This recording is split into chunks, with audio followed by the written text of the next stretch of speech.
This is also the National Institutes of Health, which last year proposed to amend their mission statement to exclude the word disability, saying it, quote, could be interpreted as perpetuating ableist beliefs that disabled people are flawed and need to be fixed.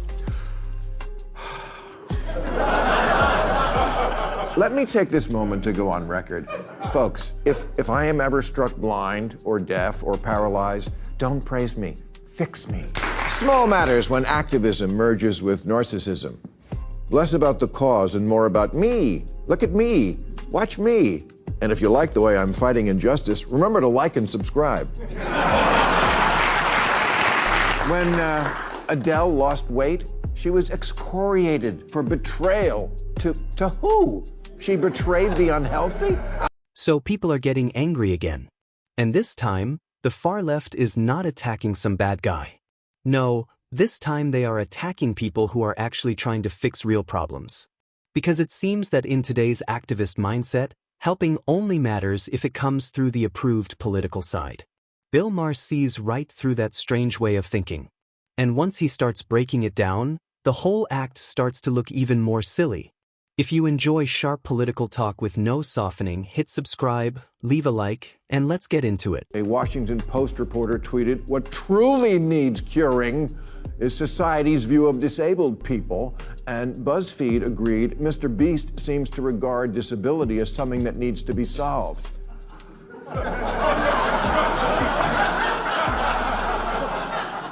Okay, disability is something that needs to be solved.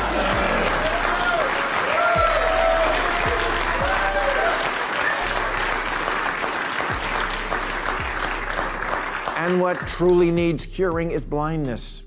Here's how I know this. The newly sighted people are cheering, not booing, because Mr. Beast, whoever the that is, just cured them and you didn't do shit. You know the expression or go blind? You didn't either. Maher does not slowly start this topic. He goes straight to the contradiction and never backs away. In his opinion, the far left has created a whole culture around getting offended by anyone who dares to do something helpful outside their moral rules. They talk nonstop about kindness, fairness, and helping people. But the moment someone really steps in and does something real, they suddenly become full-time judges of that person's intentions. Their newest complaint is almost too dumb to believe. Apparently, if someone helps people and records it for YouTube, that somehow means the help is fake. But Maher cuts through that nonsense with an easy question: where do they think the money came from in the first place? From YouTube. The videos are not separate from the charity. The videos are what pay for the charity. That is what makes this outrage feel so dishonest. It is not about morals. It is not about kindness. It is about power, control, and deciding who is allowed to be seen doing good things in public. I don't get the woke. They love nothing more than being a victim, except when they really are one, and then they tell you, I am not, go f*** yourself. Get this. Last month, Mr. Beast, in another move, funded the construction of 100 wells across 5 countries in Africa to provide clean drinking water to 500,000 people. Good thing, right? No. Not good, bad. The founder of a charity called Face Africa called it kind of frustrating that overnight this person comes along who happens to be a white male figure with a huge platform, and all of a sudden he gets all of the attention. Yes, but you know what else is frustrating? Dying of thirst. And this is where the whole situation becomes even more revealing. The woke left loves showing itself as the moral voice of society, but somehow it is never happy when the results come from the wrong person. Mr. Beast helps pay for 100 wells across 5 countries in Africa, bringing clean drinking water to 500,000 people. And instead of saying, that is amazing, how can we grow this effort? Some people decide the real issue is that he is getting attention for it. Really? If someone is helping fix the same problem you say you care about, bringing clean water, building systems, and making lives better, the logical response should be to support that effort, not feel bitter about it. But that reaction shows something much uglier. If the spotlight moves, the money can move too.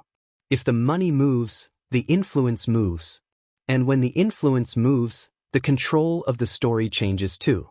That is why the outrage feels so fake. It is not about ethics. It is about protecting territory. Mr. Beast, how dare he come in and Bogart digging the wells? That's so white guy, always taking fresh water and shoving it down our throats. Oh, another thing this hole did in Africa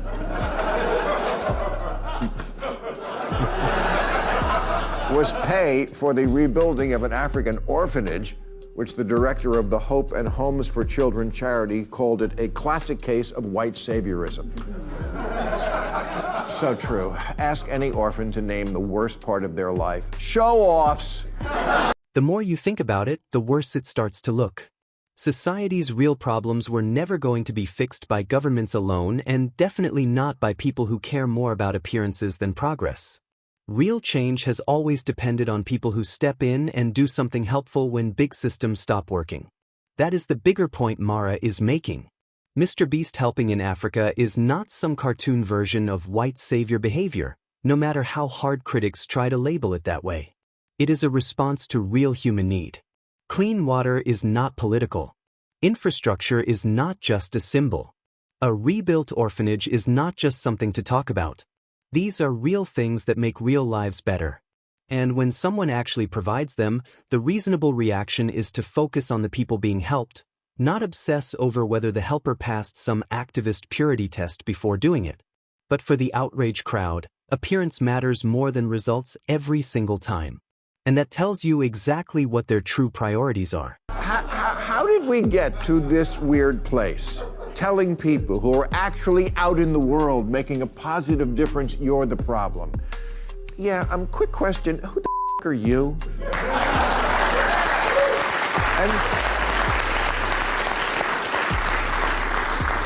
And this isn't only the media and the people on Twitter who exist to bitch, always finding something.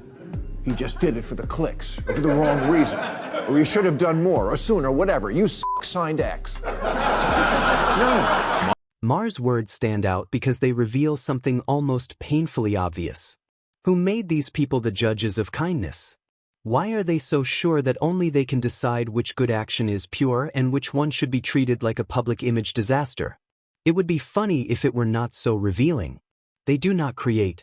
They do not repair. They do not solve problems, but they are always ready to criticize the people who do. And the pattern is so predictable it almost writes itself. If somebody outside their political side does something good, there must be a dark reason hiding behind it. There must be attention involved. There must be selfishness involved. There must be some secret wrongdoing.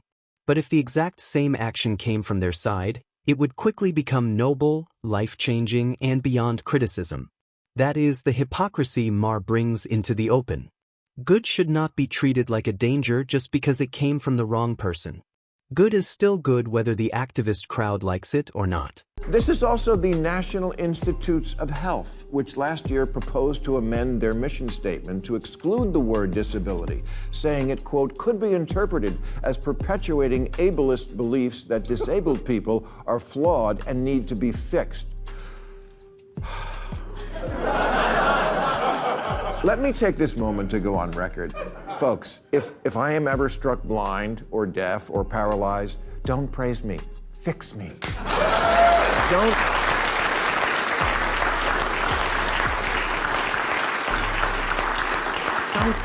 Don't sit around talking about how much I'm just as good as you. Fix me.